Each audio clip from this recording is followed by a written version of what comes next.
সম্মানিত প্রিয় ভাইরা আমার, মৃত্যু আমাদেরকে তাড়িয়ে বেড়াচ্ছে। কখন চলে আসবে মৃত্যুর সেই পেয়ালা, কখন আমরা পান করব আমরা কেউ জানি না। অথচ আমরা দুনিয়ার পিছনে লেগে আছি।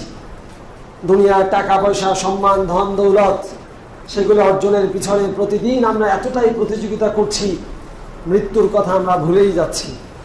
অথচ এই মৃত্যু অনিবার্য সত্য, আমাদের কাছে যে কোনো সময় চলে আসতে পারে।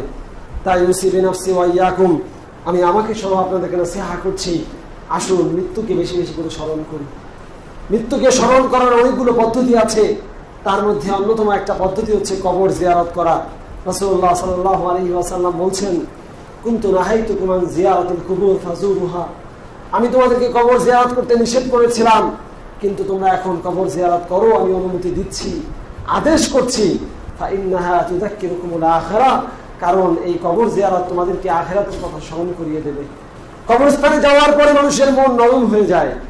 মানুষ তখন ভাবে, কবরস্থানের সামনে যাওয়ার পরে যদি জানতে পারে যে এই কবরটা অমুক মানুষের, তখন ভাবে, ইস, এই দুনিয়ায় এই মানুষটা দুনিয়ায় বসে কত না দাপট দেখিয়েছে, এই মানুষটা দুনিয়ায় কত না টাকার অহংকার দেখিয়েছে, এই মানুষটা দুনিয়ায় রাজনৈতিক একটু ক্ষমতা থাকবার কারণে, একটু ওয়ার্ড কমিশনার কিংবা চেয়ারম্যান কিংবা এমপি কিংবা মন্ত্রী কিংবা প্রধানমন্ত্রী কিছু হওয়ার জন্য বা হওয়ার কারণে কত ক্ষমতার দাপটি না তারা দেখিয়েছে।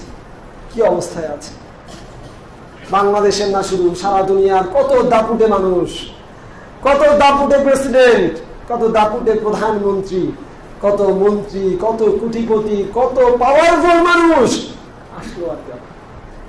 আসলো আর গেল। আপনার ক্ষমতা হলো ততক্ষণ যতক্ষণ আপনার নিঃশ্বাসটা ছাড়বার পরে আবার নিতে পারছেন।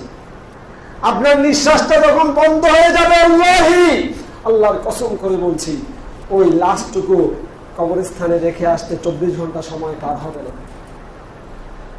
কিসের দাপট, কিসের এত ক্ষমতা দেখাচ্ছেন? আরেকজনকে অন্যায়ভাবে ধমক দেওয়ার আগে, একজনের গায়ে হাত তোলার আগে, আরেকজনের জমি দখল করার আগে, আরেকজনের ক্ষতি করার আগে আপনার একটা মুহূর্তের জন্য ভাবা দরকার যে পাই টু পাই হিসাব আপনাকে মরার পরে দিতে হবে।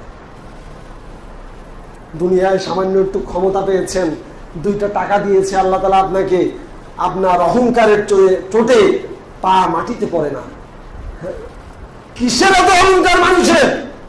কিসের এত অহংকার? কিসের এত অহংকার? আপনার দোষগুলো যদি কথা বলতে পারত, আপনার কয়েক কিলোমিটার এরিয়ার মধ্যে মানুষ আসতো না। আপনার পাপগুলো থেকে যদি গন্ধ বেরোতো, তাহলে পরে কয়েক কিলোমিটার দূরের কথা, আপনার আশেপাশে 10, 15, 20 বর্গ কিলোমিটার এলাকায় মানুষ থাকতে পারত না। আপনার দোষগুলো আল্লাহ তাআলা গোপন করে রেখেছেন।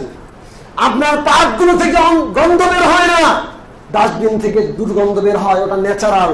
কিন্তু আপনার আমার পাপগুলো, অন্যায়গুলো থেকে দুর্গন্ধ বের হয় না। যদি দুর্গন্ধ বের হতো, আপনার সন্তান, আপনার স্ত্রী আপনাকে ছেড়ে পালিয়ে যেত। সম্মানিত উপস্থিতি, তাই আপনাদেরকে নসিহত করছি, উসিবে নাফসি ওয়া ইয়াকুম, আমি আমাকে সহ আপনাদেরকে নসিহত করছি, আসুন আল্লাহর দিকে ফিরে যাই, 5 ওয়াক্ত সালাত আদায় করি, নিজের গুনার জন্য আল্লাহর কাছে কান্নাকাটি করি, তাওবা করি, ইস্তিগফার করি, আল্লাহর কাছে মাফ চাই, মাফ চেয়ে আল্লাহর কাছে ফিরে যাই যে আল্লাহ মাফ করে দাও, জীবনে অনেক খারাপ কাজ করছি, আর করতে চাই না। বাকি কয়েকটা দিন, যে কয়েকদিন হায়াতে তাইয়্যিবা দাও, তোমার রাস্তায় কাটিয়ে দিতে চাই।